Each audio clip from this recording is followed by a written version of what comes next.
What I'd like to do is provide the remarks that were prepared for Ambassador Mora, and I'll provide his remarks to you now with your patience.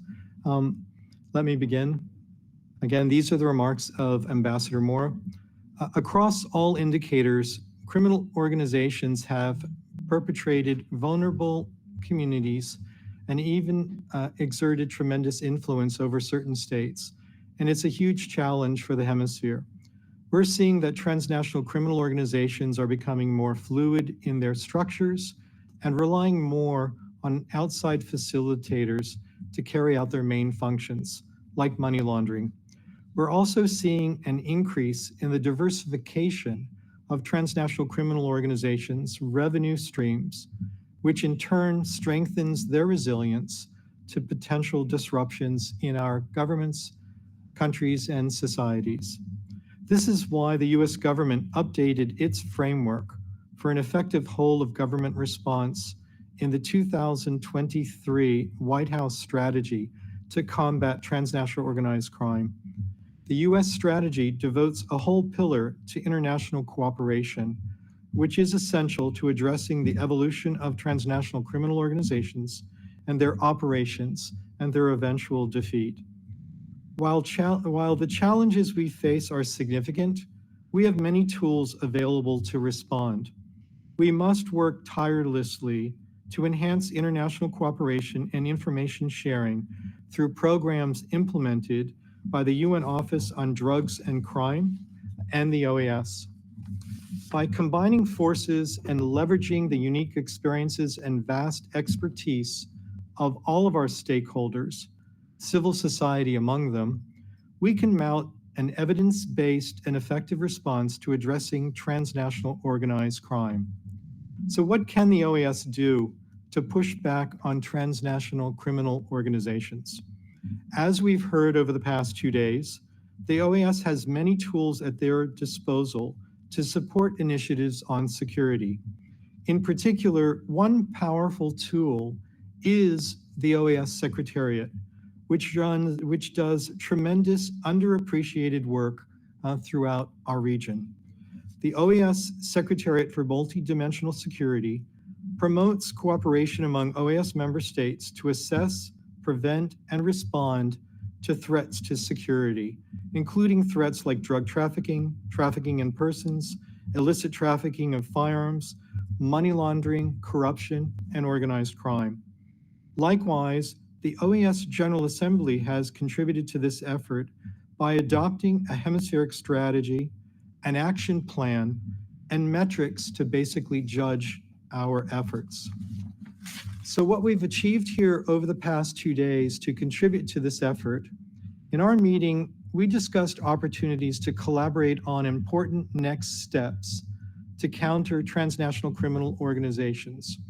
We've talked about how to advance the hemispheric plan of action and the hemispheric strategy against transnational organized crime, which has as its principal objective supporting member states' capacity to develop and implement national strategies against organized crime.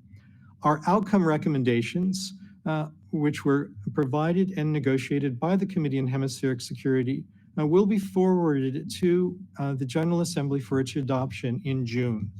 Among the things it is advancing is the establishment, when appropriate, of specialized human trafficking investigation units, specialized human trafficking prosecutors' offices, the specialized human trafficking courts staffed with highly experienced individuals in victim identification and investigation, and bringing to trial complex cases of this nature. In addition, we've promoted the use of asset forfeiture as a tool to deter, disrupt, and dismantle transnational criminal enterprises by depriving them of the proceeds and instruments of crime. We've also have continued to encourage member states to develop innovative control approaches to allow for improved national controls on psychoactive substances and synthetic drugs, particularly in relations to fentanyl-related substances for non-medical use. We've advanced combating corruption by intensifying efforts to enhance the capacity of competent authorities in successfully detecting, investigating, prosecuting, and adjudicating corruption and related offenses, including allocating sufficient resources so that our specialized anti-corruption agencies can investigate and prosecute those crimes more effectively. And of course, we reaffirmed our strong commitment to implement the International Anti-Corruption Treaty obligations as enshrined under the United Nations Convention Against Corruption and the Inter-American Convention Against Corruption, as well as the commitments made at the UN General Assembly Special Session UNGAS of 2021. I would like to close by underscoring one point.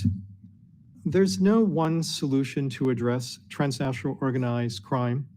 Identifying solutions to defeating transnational organized crime begins with a recognition that many of them are indeed global, transnational, and we must forge international cooperation to address them effectively and comprehensively.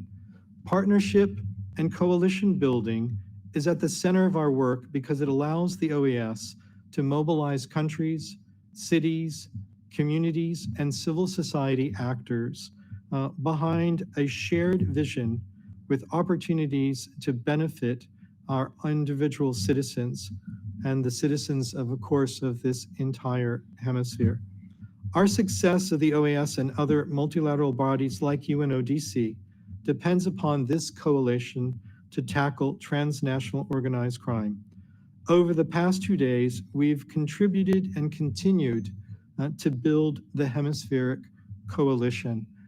Thank you very much for this last opportunity to share the chair's perspective on the outcome that we've had over these past 2 days.